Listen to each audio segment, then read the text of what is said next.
What is up, everybody? It is Alex from Heavy New York calling from Zoom today, and this time we are here with Ross of the almighty Immolation. Thank you so much for being here today, man. It's great to have you here.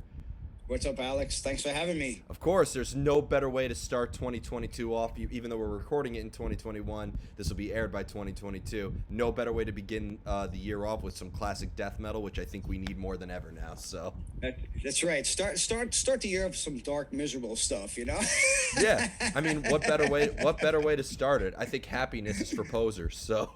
That's right. Exactly. Absolutely. However, every death metal musician I've interviewed, from Morbid Angel to Cannibal Corpse to Suffocation, are all the nicest people. I've always said that death metal, East Coast death metal, evil music for good people.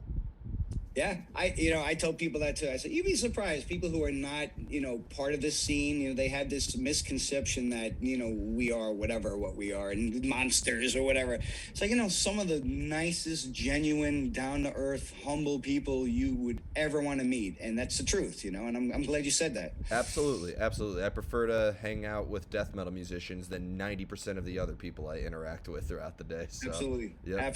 Absolutely. And thank you for giving us some new music to start 2022 off with. We got Acts of God coming out. Did you just consider this picking up where you left off after Atonement, or was this meant to be almost like a new beginning for Immolation in a way? It's a new beginning in a lot of ways. I mean, we re-signed with Nuclear Blast, so we started a new chapter with the label. We had the 3 records with them prior to this, which we were really happy with. Atonement concluding that, and then we re-signed with them. So yeah, in a sense, it is a new chapter. We have, with Atonement, that marked our 10th record. So this is, going into now from 11 to 20 now. So yeah, definitely a new chapter. But I think Atonement set the bar kind of high for us. Atonement was really well received. We did a lot of touring for Atonement, so it was a busy cycle for us. So coming off of that, I guess, creating something that was at least in the ballpark, of that one, was our intention, something that was, of course, we wanted something darker, but we wanted at least an album that could stand, side to side with Atonement, because Atonement was a good one. And I think Bob has most definitely achieved that. I mean, I think the band, all of us, all 4 of us are really happy with the material on this record. We're happy with the way everything came out finally. We're at that point now where we could stop listening critically to the songs, because we've been listening to these songs super critically for the last number of months, years actually. I mean, Bob started the writing process in 2018, so it's been a while. We've been listening to some of these songs for a couple of years now, so it's nice to kind of get past the mix mastering phase and listen less critically and listen more for fun, and enjoy the songs, and not be as nitpicky about this or that. So it's a good place to be, and also it's like a cool part in the process where we're finally getting feedback. We're the only ones who've heard these songs for this whole time, so it's finally nice to have other people enjoy them and get some feedback. It's like, we liked them, but that doesn't mean anything. We could throw it out there, and people could be like, yeah, not so much. So it's always that like, hopefully they like it kind of phase.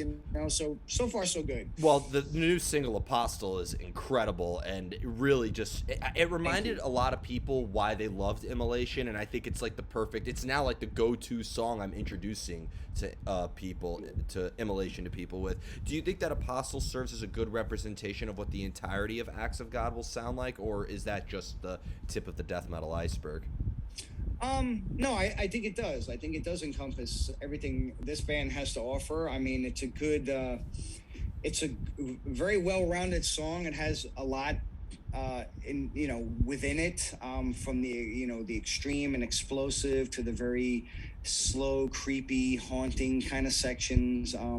It's got a lot of feeling, and I just thought it was a good song. We all agreed it was a good song to get put out there first. You know, it's a very good representation of what this album has to offer, like you said, and that was one of the main reasons why we chose that song. Some people think it's an odd pick because it's the last song on the record, but I don't think it. Interferes with the flow of the record by hearing that one first. I think each song in this record to me is kind of a standalone. Uh, so yeah, I mean, I just thought it was a good representation of, like you said, what the album has to offer. So, and I'm glad people like it as much. You know, that was a huge surprise. I mean, you know, we were hoping they would like it, but the fact that it got received as well as it did was kind of mind blowing to us. We didn't have that kind of expectation. So, so bring it on. Hell yeah, hell yeah. And it's funny you mentioned too, because you were right with the last album cycle, the Atonement cycle. That was a long record cycle. I first saw you guys on that cycle on the Return to Roots tour with the yes. Cavaleras and Full of Hell, and then, you know, saw you countless times, you know, whether it was, you know, meeting with the guys at NAMM 2 years later, and then seeing you with a Blood Incantation, you know, just a couple months after that. Being that you mentioned that these songs were being written in 2018, did these songs change a lot over a span of time, or structurally this you guys kind of like stuck with your guns for this album?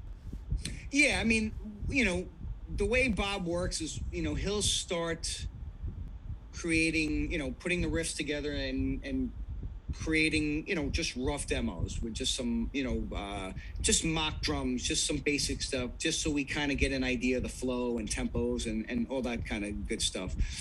So once he, you know, emails them out to us to hear, they're pretty much done unless we come back and say, I don't know, you know, maybe this needs to be changed, or that riff reminds me of something else. So, but for the most part, once he's done with the song, he doesn't usually go back and change things unless we're adamant about, you know, something we don't like. But that's rare. I mean, I could say in 34 years of you know being in a band, like, you know, close friends with him, he very rarely delivers something I don't like. You know what I'm saying? It's a rare occasion. So he's pretty spot on with that. So that being said, yeah, I think by the time we were wrapping up the Atonement cycle at the end of 2019, we did a long stretch of touring from like August to like December, and then we were pretty much done. So at that point in time, he probably had 4, maybe 5 of these songs written. So, you know, we had 5 of them already in the hopper, which is a huge jump for us, because if you know how we work, it's usually you know, everything gets created within the last 6 to 8 months before we go into the studio. It's usually kind of like, you know, everything gets crammed together and we're rushing against deadlines. But you know, we had a pandemic thrown in there, so it kind of slowed us down. But, you know, I think we made the most out of a shitty situation by making good use of that time. Bob didn't feel that stress to complete everything by a specific deadline. Our drummer, Steve, I think benefited the most out of this extra time, because I think his job is probably the hardest.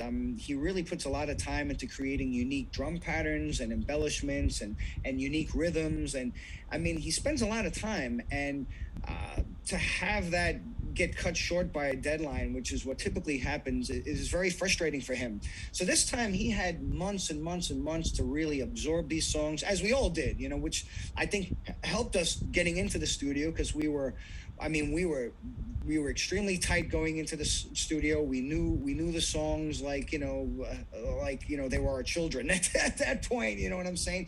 So, but I think Steve benefited the most from that. And I think that shows on the record. I mean, I think his drum performance is probably his top with the band. I mean, it's really just spectacular, and I think it's his best moment with the band. And I'm so happy, like, he had that time, and the production really lends to that. You could hear the drums. I mean, it's really, you know, all the planets were in line for this one, which is a rare occasion for this band.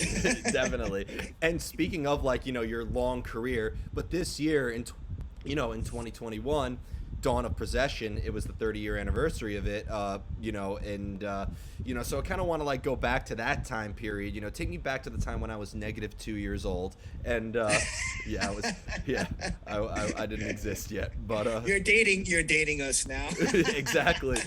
But I do want to know, like, how, because when you look, as a big Immolation fan, I've always said that, Here and After wasn't a continuation of that. It was just a continuation of Evolution, and that was continuing on Failures for Gods and Close to a World Below, etc. So, but, being that that was the debut album, how would you say you've evolved since then? Because I still consider Dawn of Possession to be as classic as Tomb of the Mutilated or Butchered at Birth or Once Upon a Cross, etc.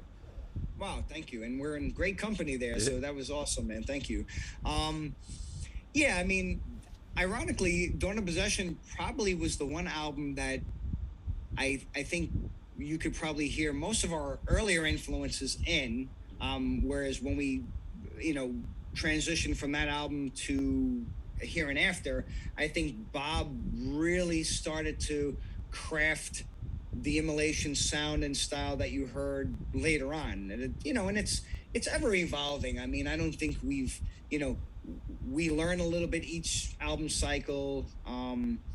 We become better songwriters with each album cycle. So it's constantly evolving process. I think the only difference at this point in the game is the confidence level going into each session is higher, because I think we all collectively share that same vision. So we know what we want to achieve with the band musically. With each record, we know what we can and can't do, type of thing.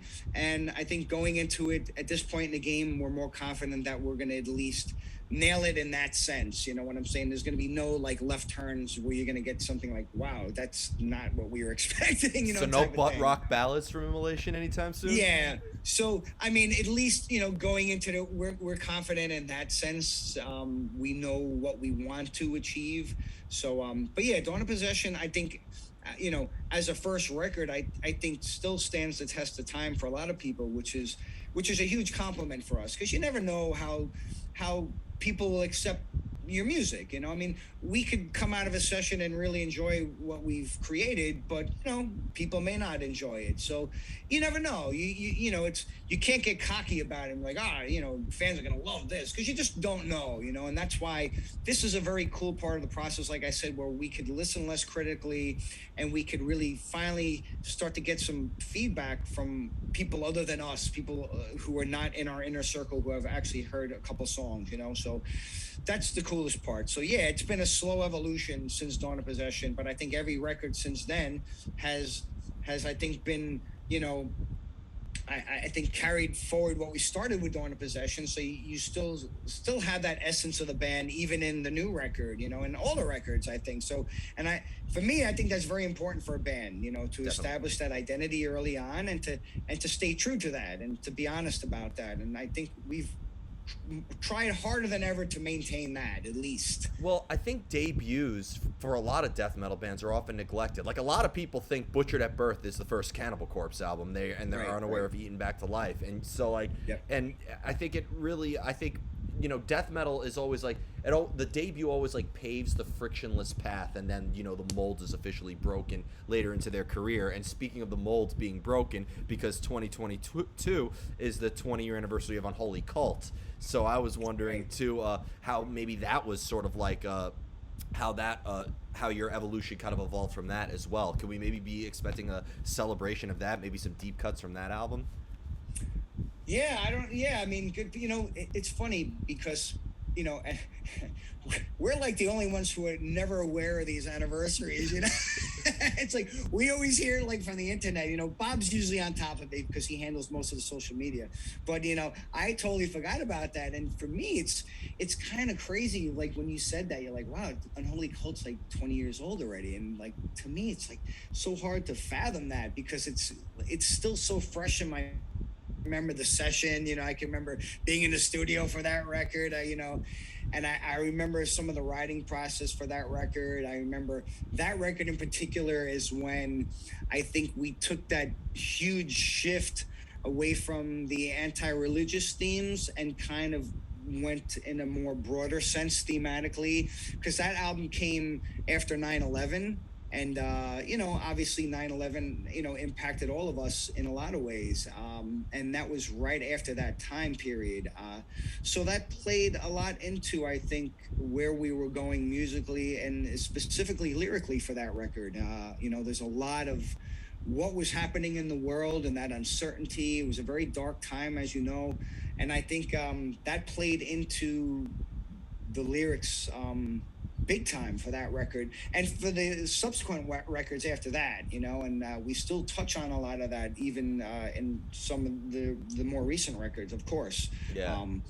But yeah, so that album was, yeah, specifically one where we took that shift lyrically, and that was a very important record. And it was a different sounding record too. I mean, the production on that record is unique. Paul Orfino captured something really cool with that record. It had a very crisp but cold vibe, and I think Bob wrote some really killer songs on that record, man. It was a good record. So yeah, we might pull out some of those old classics. Well, that was so, like, I went on a whole death metal binge throughout this whole pandemic. I even said that when they make movies on this pandemic, like the way swing music was like the documentary music for World War II, death metal should be what they show in COVID documentaries. And like, Yeah. and I've always admired how Immolation did that, because and not to discredit Cannibal Corpse, like Deicide always sings about like satanic themes. Cannibal Corpse has the sonic horror movie lyricism, and then you have a band like Fear Factory that sings about like artificial intelligence. But for you guys, I've always thought that your death metal was, I've always said that Immolation was the most direct death metal band, and Unholy Cult was a testament to that. So bringing me into my next question, do you feel like Acts of God did maybe lyrically everything that we've encountered the past couple of years maybe influenced this as well? Yeah, yes, not specifically the pandemic though.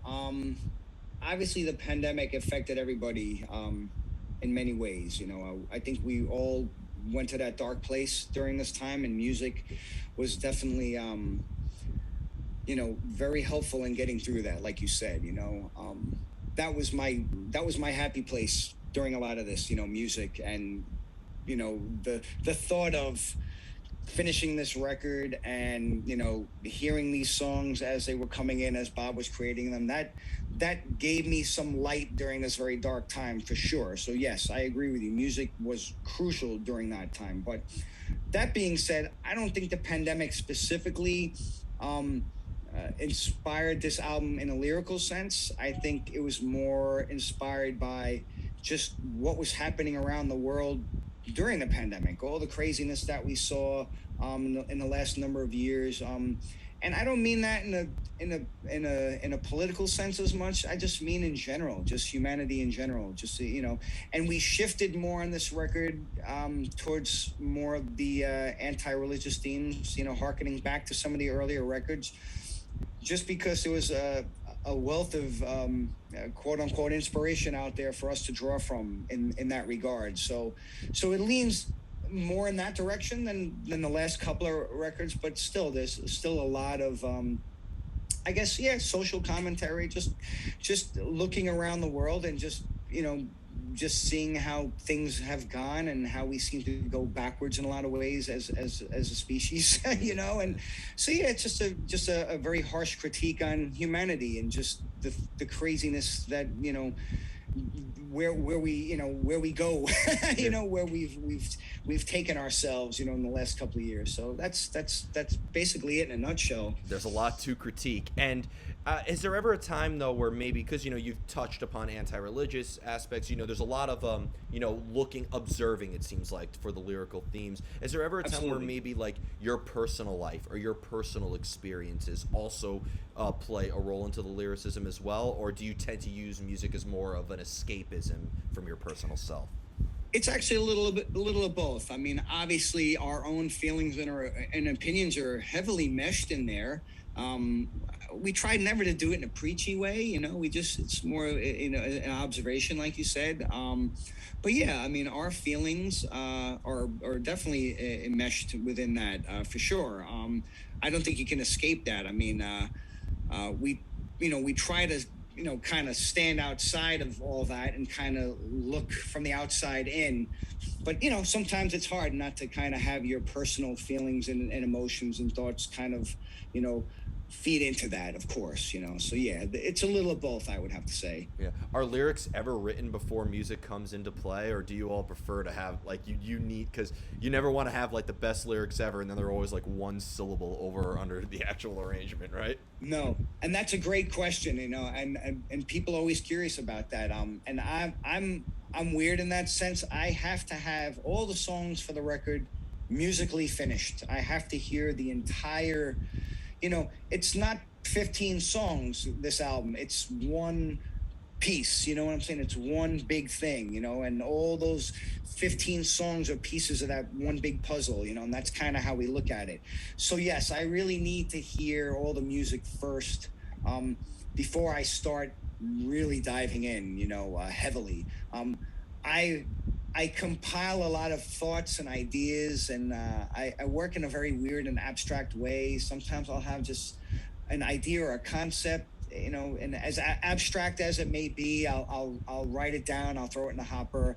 Sometimes just a word or something I read in the news is a crazy story or something that just resonates with me, and I'll just, So I had in my phone, thank goodness we got these smartphones now. You can put notes in there. I had like pages and pages and pages throughout the pandemic of just notes and lyrical ideas. Now, mind you, probably 80% of that just gets tossed and never gets used, but it's a starting point, and that's kind of how I use it. And then, at the end of the day, when the music's done, Bob and I will sit down together and we'll share these ideas. Here's all my ideas, because I feel comfortable sharing these ideas, even if they're not complete at all. I'm comfortable sharing them with him, and he's comfortable sharing his ideas with me, because we're not judging at that point. We're just kind of looking for inspiration. And I try to start fleshing out the songs as far as ideas and what concepts will work best with the music. And a good example I keep using over and over is Apostle. Apostle was the last song Bob completed for this album cycle. It was the last song he wrote a couple months back before we went in the studio. I had the idea, the concept for the lyrics for that song for months, maybe a year. I had that, but we didn't have the song yet, we didn't have the music yet for that concept until he delivered Apostle. Once I heard Apostle, I knew right away that idea was going to work best with that song. So yeah, you were spot on with that. Certain ideas lend to certain songs musically, and you can't force them into other songs. It just doesn't work like that. Definitely. Noose of Thorns was another one. That song musically was the first song Bob wrote for this album back in 2018. So that kind of set the tone for the record, and that was probably one of the darker ones on the record, and a very cool song, very dark, unique song.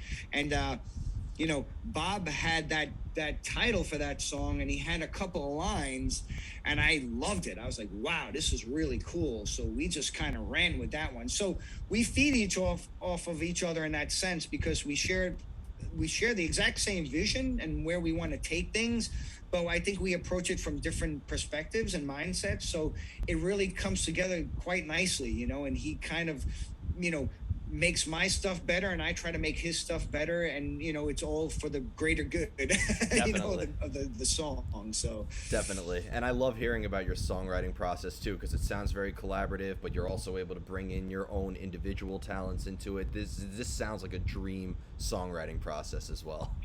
It is. It's really it's comfortable. It's fun. I think when we get to the lyric phase of each album session, that's the fun part, because now we have the template. Now we could just really just go to town and just craft these songs exactly how we want them, what we want to say. Each song has a specific idea and concept behind it, but we spend a lot of time trying to create these songs in an ambiguous way, so that the listener and whoever's reading the lyrics could kind of get what they want out of them on their own. I don't necessarily want to spoon feed these ideas to our listeners. I want them to read the lyrics and take out of them what they will. Just like for me, I was always a big lyric guy, for example. So first thing I would do when I would buy any record is put that vinyl on the vinyl player and put my headphones on and sit there with the lyric sheet and read the lyrics and kind of imagine what they mean, and what they're saying and what the message is, and maybe there is no message, but that's fine. But it's up to the listener to decide, but and that's a fun part of the process for us, I think. Yeah, and you're probably the first musician. I've done thousands of interviews. You're probably the first musician I've ever interviewed who has so much fun with the lyrics. A lot of them always dread it. They prefer the instrumentation and all that, but no, I love the lyrics because I think they're the embellishment on the music. They're what drives the music, and vice versa. The music drives the lyrics and the lyrics drive the music. They work together hand in hand. It's an important part of the song, like a solo or whatever. It's like they're very important to us, and we've always spent a lot of time. I mean, it could be challenging, for sure. I mean, especially, and then we've hit some points where we've lacked inspiration, and we've still had a few songs we needed ideas for, and that's when it gets frustrating. So I think this album, we had a wealth of ideas. We just had to flesh them out. And once we did, man, we just ran with it. And I'm really happy with the way everything came out, man. And I think that everybody is. The guys all love it. So, and that's very unique for this band, for us all to collectively say, wow, we're happy with this record. That never happens, trust me. And again, you guys are the most positive death metal band I've ever seen, and I love it. And the final question I wanted to ask you is probably the most important question, actually, because, first off, it feels great to talk to a New York band. I've interviewed so many Scandinavian bands lately that, I might as well rename the channel Heavy Scandinavia instead of Heavy New York. But, and, that tour that you're having with Mortician and Black Anvil, that's, a real attack at New York. But epic. Do you feel, because a lot of people assume, when they hear American death metal, they always assume, I can't tell you how many times I've introduced people to Immolation and they assume that you guys are from Tampa. And but here in New York, first of all, Cannibal Corpse originated in Buffalo, all right? New York is the OG death metal spot. Fuck Tampa. Absolutely. But, no offense. But you also have Mortician here. You have Incantation originating from here. Suffocation, and even new bands like Malignancy and Immortal Suffering and a lot of other great bands, Solemn Vision. Do you feel that maybe the Tampa, Florida death metal scene kind of overshadows the legacy that New York, or has been kind of, do you feel like the New York death metal scene is often overlooked sometimes in the wake of, the Obituaries and Morbid Angels and Deicides? No, I never really looked at it in that sense. I think, to me, when you talk about the different scenes, I think it was more about the studios, the Tampa scene, I think, became the Tampa scene because of Morrisound. I think bands gravitated down there because Morrisound at the time, Scott Burns specifically, was, this was a newer genre of music. So I guess as production values kind of got better and better and technology got better, producers learned how to, mix and produce this type of music better, It was a learning curve for everybody. So you had your Sunlight Studio in Sweden, and that had a very unique sound. And you had, Mars Sound, which had a very unique sound. So a lot of bands gravitated down that way. You had, who else? You had Colin Richardson in England, with Carcass. You had the West Coast bands like Sadist and Autopsy, so there were multiple scenes, obviously, but I think it was the studio that kind of defined the Tampa scene. A lot of bands gravitated down there because of Morrisound, I think, you know, so. Well, but with Immolation, because, a lot of people think of New York scene, they immediately think New York City hardcore, and sure. Were you guys involved in that scene at all? Were you playing with the Agnostic Fronts or Sick of It Alls or Cro-Mags at CBGB's back in the day, or was Immolation and Suffocation kind of your own unique scene in a way, distancing yourself from that? I liked a lot of hardcore back in the day, but the scenes unfortunately back then didn't mix as well from what I remember back in the 80s. Like you know, there weren't really many metal shows at CBGBs at the time. I remember there was a matinee show back in the 80s. It was like Possessed and Dark Angel, which was epic to see a show like that at CBGBs. But I was a fan of a lot of the New York hardcore stuff at the time. I was real tight with the Breakdown guys. I went to school with Don and Carl from Breakdown. We went to high school together. So I was a huge fan of Breakdown when they put out their 87 demo. And, when they started playing out, I saw their first show. And I'm still tight with the guys. I'm still super supportive. They've come back and the band is back together. Unfortunately, their bass player Rich just passed, so that was a shame. Rich was an awesome dude and great bass player, iconic in the hardcore scene. So that was really sad, but I was glad that the band was able to kind of come together with the original lineup and do a couple of years of great shows. So yeah, I did like a lot of New York hardcore, but I always gravitated more towards the metal stuff. And unfortunately back then, a lot of times you didn't have a lot of mixing with the two genres. It was very, very much segregated.